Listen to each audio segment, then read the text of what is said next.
जय माता दी। प्रेम से बोलिए संतोषी माता की जय। आज शुक्रवार के दिन आप सुनिए संतोषी माता की व्रत कथा। एक बुढ़िया थी और उसके 7 बेटे थे। 6 बेटे कमाने वाले थे और एक बेटा निकम्मा था। बुढ़िया माँ 6 पुत्रों की रसोई बनाती, भोजन कराती और पीछे से जो कुछ बचता वो 7वें पुत्र को दे देती। परंतु वह बड़ा भोला भाला था, मन में कुछ विचार नहीं करता था। एक दिन वह अपनी बहू से बोला, देखो मेरी माता का मुझ पर कितना प्रेम है। वह बोली, क्यों नहीं, सबका झूठा बचा हुआ तुमको खिलाती है। वह बोला, ऐसा भी हो सकता है क्या? मैं जब तक आंखों से न देखूं मान नहीं सकता। बहू ने हंसकर कहा, देख लोगे तब तो मानोगी।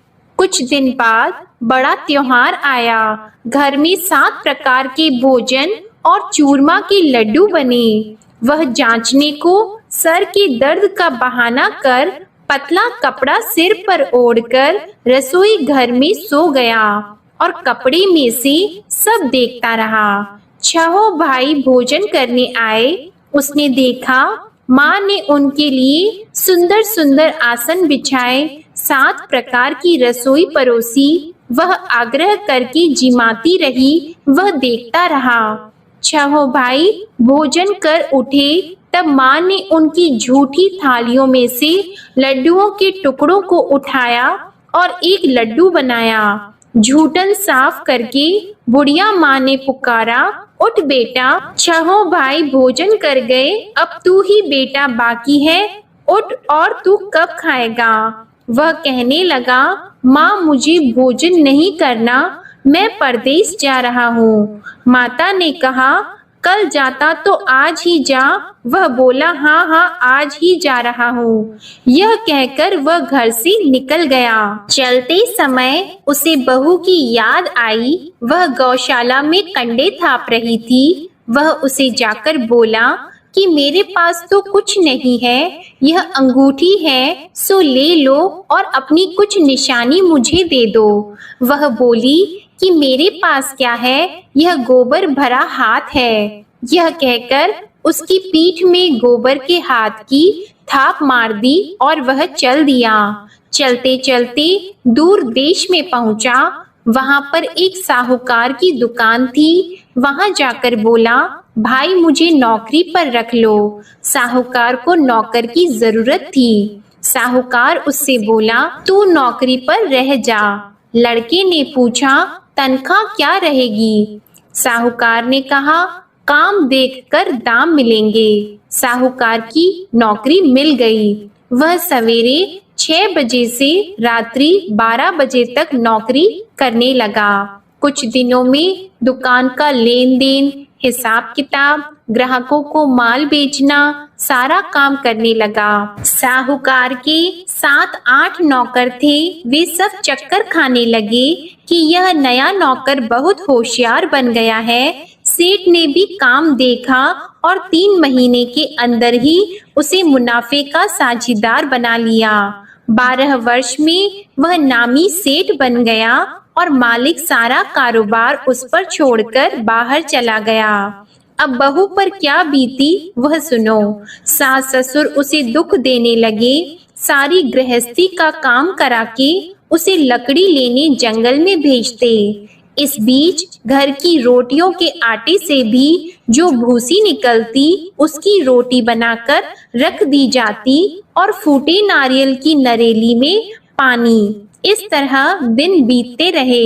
एक दिन वह लकड़ी लेने जा रही थी कि रास्ते में बहुत सी स्त्रियां संतोषी माता का व्रत करती दिखाई दी। वहां यह खड़ी होकर कहने लगी, बहनों, यह तुम किस देवता का व्रत करती हो और इसके करने से क्या फल होता है? इस व्रत के करने की क्या विधि है? यदि तुम अपने इस व्रत का विधान मुझे समझाकर कहोगी तो मैं तुम्हारा बड़ा एहसान मानूंगी। तब उनमें से एक स्त्री बोली, सुनो, यह संतोषी माता का व्रत है। इसके करने से निर्धनता दरिद्रता का नाश होता है, लक्ष्मी आती है, मन की चिंताएं दूर होती हैं, घर में सुख होने से मन को प्रसन्नता और शांति मिलती है। निपुत्री को पुत्र मिलता है, प्रीतम बाहर गया हो तो शीघ्र आता है। कुंवारी कन्या को मन पसंद वर मिलता है। राजद्वार में बहुत दिनों से मुकदमा चलता हो तो वह भी खत्म होता है। कलह क्लेश की निवृत्ति हो, सुख शांति हो, घर में धन जमा हो, पैसा जायदाद का लाभ हो और भी मन में जो कुछ कामना हो वह सब इस संतोषी माता की कृपा से पूरी होती है। स्त्री कहने लगी, 1.25 आने का गुड़ चना लेना, इच्छा हो तो 5.25 आने का लेना या 1.25 रुपए का भी, सहूलियत के अनुसार ही लेना, बिना परेशानी श्रद्धा और प्रेम से जितना भी बन सके सवाया लेना। 5.25 पैसे से 5.25 आने तथा इससे भी ज्यादा शक्ति और भक्ति के अनुसार ले लेना।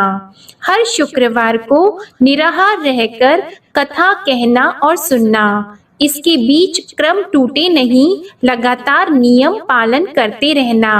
सुनने वाला कोई न मिले तो घी का दीपक जलाकर उसके आगे जल के पात्र को रखकर कथा कहना, परंतु नियम न टूटे। जब तक कार्य सिद्ध न हो नियम पालन करना और कार्य सिद्ध हो जाने पर व्रत का उद्यापन करना। 3 मास में माता फल पूरा करती है। यदि किसी के खोटे ग्रह हो तो भी माता 1 वर्ष में अवश्य कार्य सिद्ध करती हैं। कार्य सिद्ध होने पर ही उद्यापन करना चाहिए, बीच में नहीं करना चाहिए। उद्यापन में 2.5 सेर आटे का खाजा तथा इसी अनुसार से खीर तथा चने का साग बनाना। 8 लड़कों को भोजन कराना। जहाँ तक मिले देवर जेठ भाई बंधु कुटुंब के लड़के लेना, न मिले तो रिश्तेदारों और पड़ोसियों के लड़के बुलाना। उन्हें भोजन कराकर यथाशक्ति दक्षिणा देना और माता का नियम पूरा करना। उस दिन घर में कोई खटाई नहीं बनाना। यह सब सुनकर बुढ़िया की बहू वहां से चल दी। रास्ते में लकड़ी के बोझ को बेच दिया और उन पैसों से गुड़ चना लेकर माता के व्रत की तैयारी करने लगी। आगे चली और सामने मंदिर है। यह सुनकर माता के मंदिर में जाकर माता के चरणों में लौटने लगी। इसके बाद वह माँ से विनती करने लगी कि हे माँ, मैं निपट मूर्ख हूँ, व्रत के नियम कुछ नहीं जानती हूँ, मैं बहुत दुखी हूँ। हे माता जग जननी, मेरा दुख दूर करो, मैं आपकी शरण में हूँ। माता को दया आई। एक शुक्रवार बीता कि दूसरे शुक्रवार को ही इसके पति का पत्र आया और तीसरे को उसका भेजा हुआ पैसा भी आ पहुंचा। यह देखकर जेठानी मुंह सिकोड़ने लगी। इतने दिनों में इतना पैसा आया, इसमें क्या बढ़ाव है। लड़के ताने देने लगे कि काकी के पास अब पत्र आने लगे, रुपए आने लगा, अब तो काकी की खातिर बढ़ जाएगी, अब तो काकी बुलाने से भी नहीं बोलेगी। बेचारी सरलता से यह कहती है कि भैया पत्र आएगा, रुपए आएंगे तो हम सबके लिए अच्छा है। ऐसा कहकर आंखों में आंसू भरकर संतोषी माता के मंदिर में आकर मातेश्वरी के चरणों में गिरकर रोने लगी। माँ, मैंने तुमसे पैसा नहीं मांगा, मुझे पैसे से क्या काम है, मुझे तो अपनी सुहाग से काम है, मैं तो अपने स्वामी की दर्शन और सेवा मांगती हूँ। तब माता ने प्रसन्न होकर कहा, जा बेटी, तेरा स्वामी आएगा। यह सुनकर खुशी से वह बावली होकर घर जाकर काम करने लगी। अब संतोषी माँ विचार करने लगी, इस भोली पुत्री से मैंने कह तो दिया कि तेरा पति आएगा, पर आएगा कहाँ से? वह तो इसे स्वप्न में भी याद नहीं करता। इसे याद दिलाने तो मुझे ही जाना पड़ेगा। इस तरह माता उस बुढ़िया के बेटे के पास जाकर स्वप्न में प्रकट होकर कहने लगी, साहूकार के बेटे, सोता है या जागता है? वह कहता है, माता सोता भी नहीं हूँ, जागता भी नहीं हूँ, बीच में ही हूँ, कहो क्या आज्ञा है।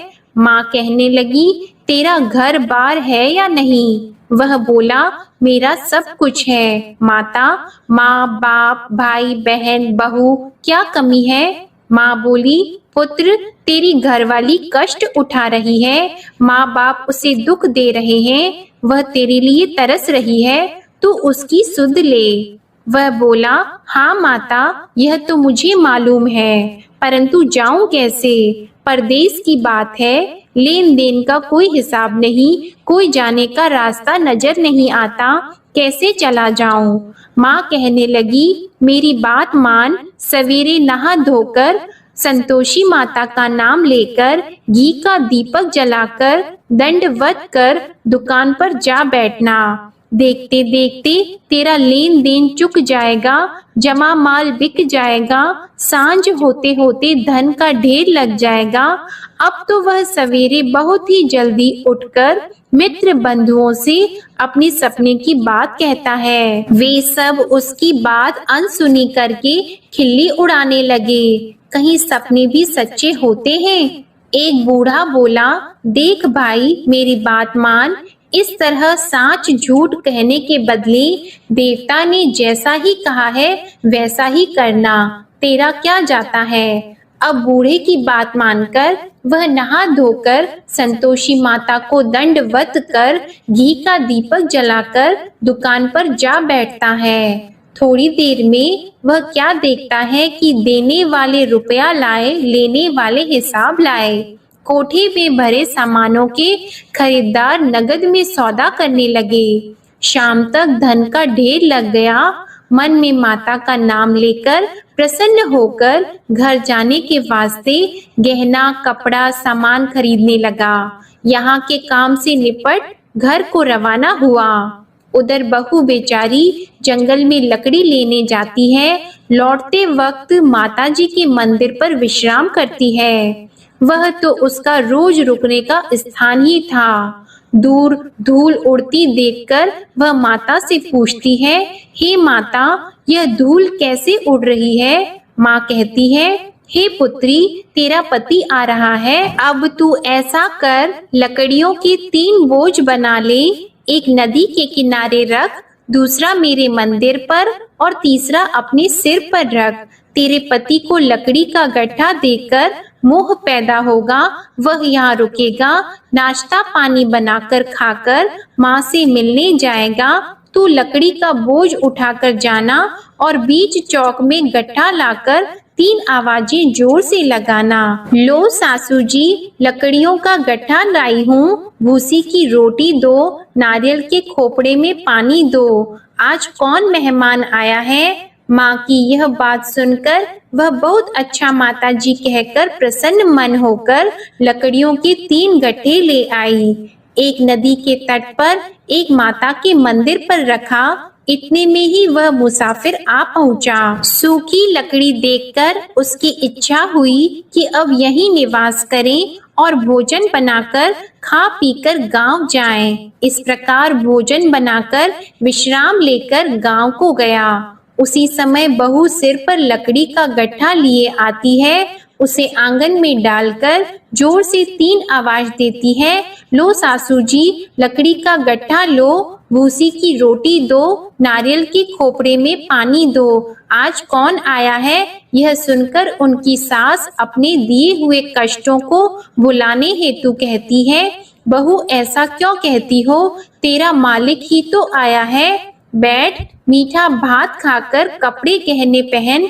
इतने में आवाज सुनकर उसका स्वामी बाहर आता है और अंगूठी देखकर व्याकुल हो जाता है। माँ से पूछता है, माँ यह कौन है। माँ कहती है, बेटा ये तेरी बहू है, आज 12 वर्ष हो गए जब से गया है, तब से सारे गांव में जानवर की तरह भटकती फिरती है, काम काज घर का कुछ करती नहीं, 4 समय आकर खा जाती है। अब तुझे देखकर भूसी की रोटी और नारियल के खोपड़े में पानी मांगती है। वह लज्जित होकर बोला, ठीक है माँ, मैंने इसे भी देखा और तुम्हें भी, अब मुझे दूसरे घर की चाबी दो तो मैं उसमें रहूंगा। ठीक है बेटा, जैसी तेरी मर्जी। यह कहकर माँ ने चाबी का गुच्छा उसे दे दिया। उसने लेकर दूसरे कमरे को खोलकर सारा सामान जमाया और एक दिन में ही वहां राजा के महल जैसा ठाट बाट बन गया। अब क्या था, वह सुख भोगने लगी। इतने में अगला शुक्रवार आया। उसने अपने पति से कहा, मुझे माता का उद्यापन करना है। उसका पति बोला, बहुत अच्छा, कर लो, अपनी खुशी से यह भी कर लो। तुरंत ही वह उद्यापन की तैयारी करने लगी। जेठ के लड़के को भोजन के लिए कहने लगी। उसने मंजूर किया, परंतु पीछे जेठानी अपने बच्चों को सिखाती है, देखो भोजन के समय सब लोग खटाई मांगना, जिससे इसका उद्यापन पूरा ना हो। लड़के खाना खाने आए, खीर पेट भरकर खाई, परंतु बात याद आते ही कहने लगे, हमें कुछ खटाई खाने को दो, खीर खाना हमें भाता नहीं, यह देखकर अरुचि होती है। बहू कहने लगी, खटाई किसी को नहीं दी जाएगी, यह तो संतोषी माता का प्रसाद है। लड़के उठकर खड़े हुए और बोले, पैसे लाओ। भोली बहू कुछ जानती नहीं थी, सो उन्हें पैसे दे दिए। लड़के उसी समय उठकर इमली लेकर खाने लगे। यह देखकर बहू पर माता ने कोप किया।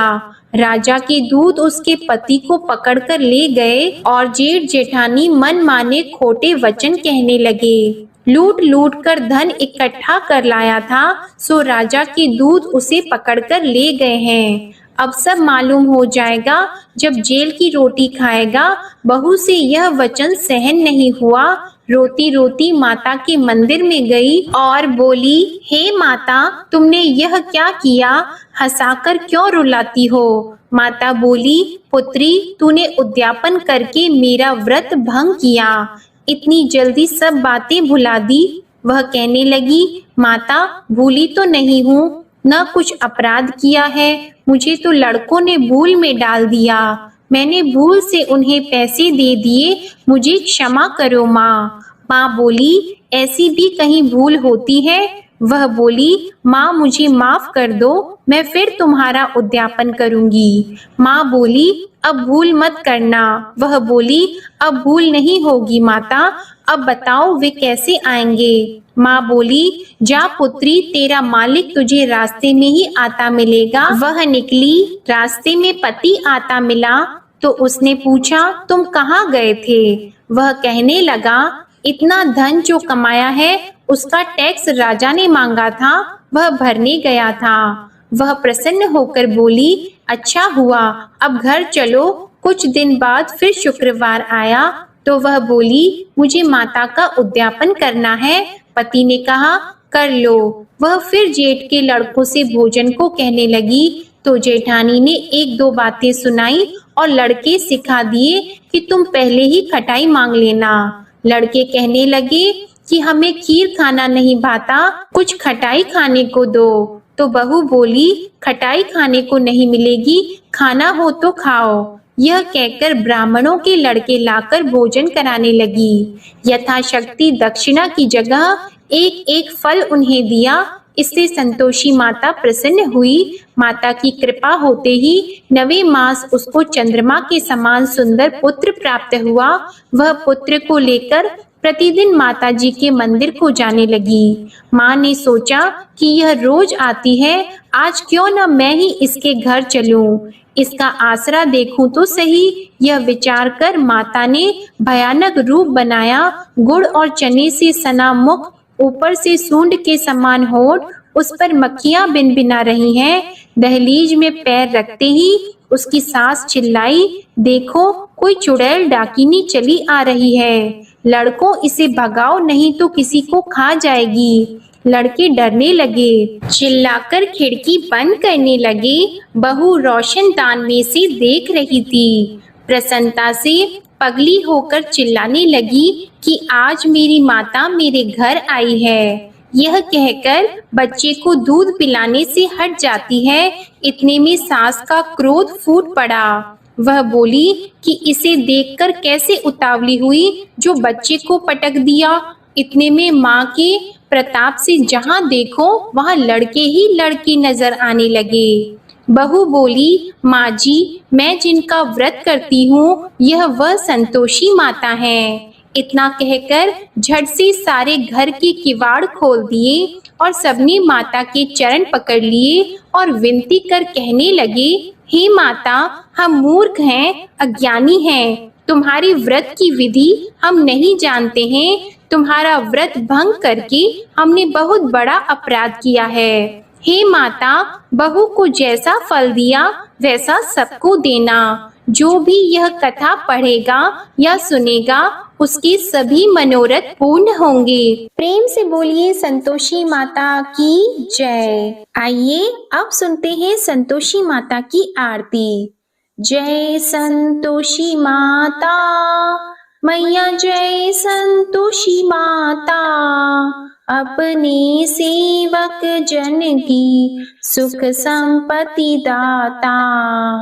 जय संतोषी माता मैया, जय संतोषी माता, सुंदर चीर सुनहरी माँ धारण कीन्हो, हीरा पन्ना दमके तन श्रृंगार लीन्हो। जय संतोषी माता मैया, जय संतोषी माता, गेरू लाल छटा छवि बदन कमल सोहे, मंद हंसत करुणामय, मंद हंसत करुणामय, त्रिभुवन जन मोहे। जय संतोषी माता मैया, जय संतोषी माता, स्वर्ण सिंहासन बैठी चवर ढुरे प्यारे, धूप दीप मधुमेवा भोग धरे न्यारे। जय संतोषी माता मैया, जय संतोषी माता, गुड़ अरु चना परम प्रिय तामे संतोष कियो, संतोषी कहलाई भक्तन वैभव दियो। जय संतोषी माता मैया, जय संतोषी माता, शुक्रवार प्रिय मानत आज दिवस सोही, भक्त मंडली छाई कथा सुनत मोही। जय संतोषी माता मैया, जय संतोषी माता, मंदिर जगमग ज्योति मंगल ध्वनि छाई, विनय करे हम बालक चरणन सिर नाई। जय संतोषी माता मैया, जय संतोषी माता, भक्ति भावमय पूजा अंगीकृत कीजिए, जो मन बसे हमारी इच्छा फल दीजिए। जय संतोषी माता मैया, जय संतोषी माता, दुखी दरिद्री रोगी संकट मुक्त किए, बहु धन धान्य भरे घर सुख सौभाग्य दिए। जय संतोषी माता मैया, जय संतोषी माता, ध्यान धरियो जिस जन ने मन वांछित फल पायो, पूजा कथा श्रवण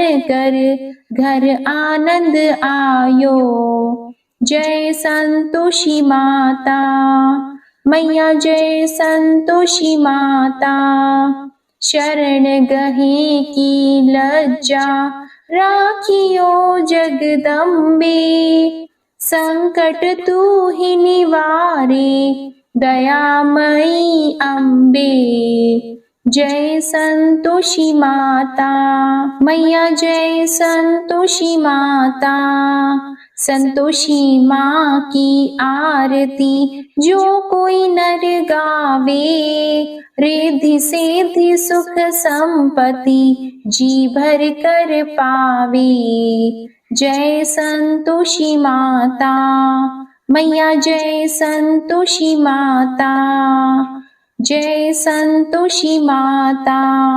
प्रेम से बोलिए संतोषी माता की जय। आपको आज की कथा पसंद आए तो वीडियो को लाइक करके चैनल को जरूर सब्सक्राइब करिएगा और कमेंट में संतोषी माता की जय भी जरूर लिखिएगा। इसी के साथ आप हमारे चैनल पर आषाढ़ मास की कथाएं भी नियम से सुनिएगा और शुक्रवार को सुनी जाने वाली अन्नपूर्णा माता और वैभव लक्ष्मी माता की कथा भी जरूर सुनिएगा। प्रेम से बोलिए जय माता दी।